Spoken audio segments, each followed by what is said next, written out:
Kamlesh. Yeah, thank you, Victor, and congratulations for completing 24 years and of hope. And thank you for giving an opportunity.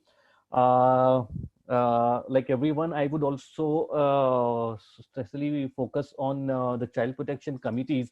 I just hope that many things that happen does not remain always on paper. Uh, we all hope that it really becomes active and all. What we have seen is there is a very less sync between these departments.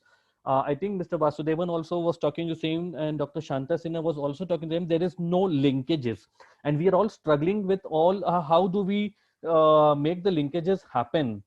Uh, for example, if I talk about districts in the Pune district, recently with COVID things and the schools being closed, there have been some VCPs which have really been good, at least in nearby few districts, which has helped the teachers and the ZPs to not only reach villages, but to reach villages and reach children's home for education, so that the schools are, since their schools are being missed, so at least they get to study.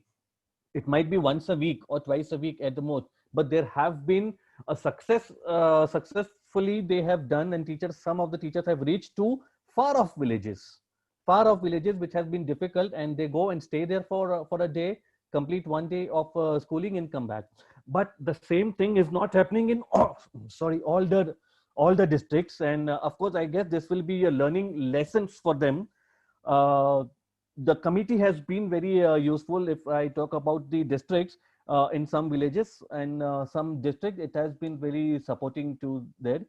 This was the initiative taken by the Zilla Parishad, and really appreciate that. I can share the story also if you want. It has come in the papers, and I can share the stories. Uh, I would also agree to have it all decentralized, and definitely because we are all struggling.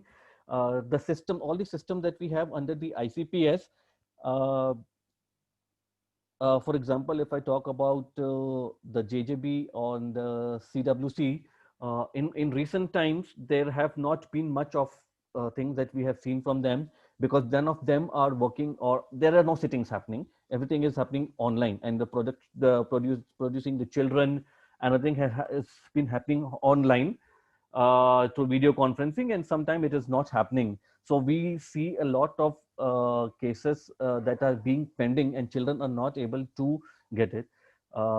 As compared to ASHA workers or the Anganwadis, there are no vaccinations happening right now in any of the community or even in the villages. We have been recently working with ASHA workers, and we have been working with when we did all the survey, we definitely spoke to ASHA workers and primary health centers, and they said no vaccinations is going to happen as of now, because they have no orders. And when we spoke about it to the authority, like to the WCD, and they said that they have been advised the health workers to do it, but the health workers are saying that parents will have to bring the children to the health center. And this has been absolutely, like, how can they come and visit health centers? It might be a risk, or it might not be a risk, but there has been no system. Like, for example, in August, it is always it's deworming, and there is no deworming that happened at every places. Few places, yes, but they have not been able to reach. And now also they are saying that you have to come and collect it, or you come to the center.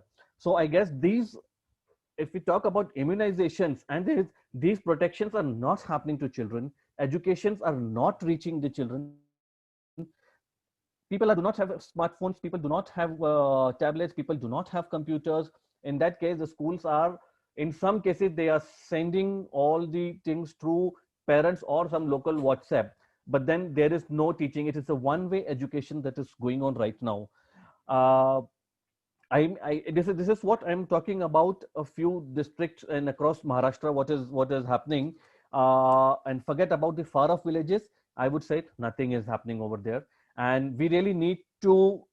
I agree that, I mean, there is no problem if we make as many committees as possible, but our linking and our talking thing is very limited.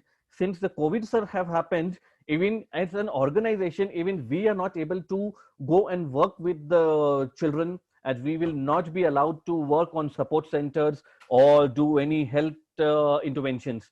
So I guess syncing of the government department between the department has to be very important. When we did also the survey, we spoke about the child labor, and we see that a lot of child labor, we have seen the increase in number of child labor, or probability is increasing due to school dropout, and we do not have any specific guidelines on that.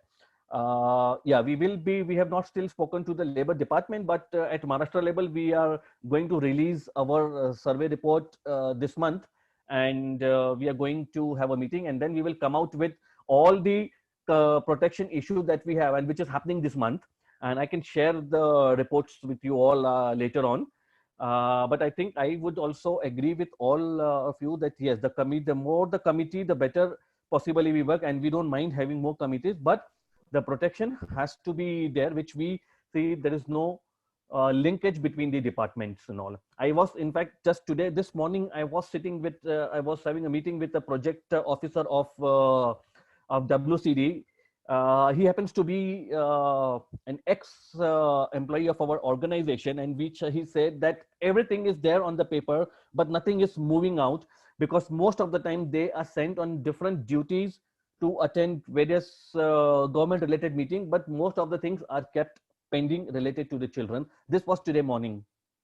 So I just hope that things improve fast, and definitely we are all ready to support even the government. I mean, we don't mind having support, but things have to be in place and not only just kept on paper. So okay, so thank you so much. Thank you, Victor.